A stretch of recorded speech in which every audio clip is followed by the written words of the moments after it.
మెలకువ. రామభద్రాపురంలో బంగారాజు అనే ఓ వర్తకుడు ఉండేవాడు.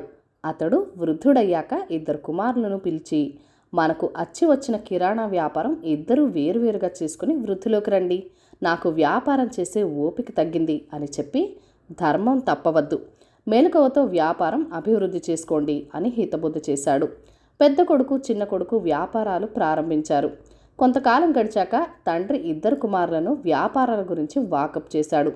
పెద్దవాడి వ్యాపారం ఎదుగు బొదుగు లేక సాగుతుంటే చిన్నవాడి వ్యాపారం 3 పువ్వులు 6 కాయలుగా వర్ధిల్లుతోంది. ఒకరోజు బంగారాజు ఇద్దరు కుమారులను పిలిచి వ్యాపారం గురించి అడిగాడు. పెద్దవాడు చాలా నైరస్యంగా, మీరు చెప్పిన రీతిలో ధర్మం తప్పక వ్యాపారం చేస్తున్నాను, అయినా నా వద్ద కొనడానికి వచ్చేవారు బహు తక్కువగానే ఉంటున్నారు అని నిట్టూర్చాడు. చిన్నవాడు హుషారుగా, నాన్నగారు, కొనడానికి వచ్చిన వారి మనస్తత్వం అర్థం చేసుకొని వ్యాపారం చేస్తున్నాను. ఎప్పుడో కానీ అవసరం కాని వస్తువులు మిగతా వర్తకుల కంటే చౌకగా ఇస్తున్నాను. మిగిలిన వస్తువులు కూడా అలాగే ఇస్తానని నా దుకాణానికి జనం ఎగబాకుతున్నారు. మీరు చెప్పినట్లుగానే నేను ధర్మం తప్పలేదు. ఒక్క వస్తువు అమ్మకంలో కలిగిన నష్టం మిగిలిన వస్తువుల మీద పూడ్చుకుంటున్నాను.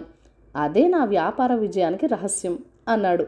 చిన్నవాడి తెలివితేటలకు బంగారాజు అబ్బురపడి చిన్నవాడిని చిల్లర వ్యాపారంలో స్థిరపరిచి పెద్దవాడిని టోకు వ్యాపారంలో స్థిరపరిచాడు. ఈ కథను రచించిన వారు బెలగా భీమేశ్వరరావు గారు. మరిన్ని మంచి కథల కోసం మన వీడియోస్ని లైక్ చేయండి, షేర్ చేయండి. మన ఛానల్ని ఫస్ట్ టైం చూస్తున్నట్లయితే కనుక ప్లీజ్ సబ్స్క్రైబ్ చేసుకొని మీ సపోర్ట్ ఇవ్వండి. Thank you for watching. Bye bye.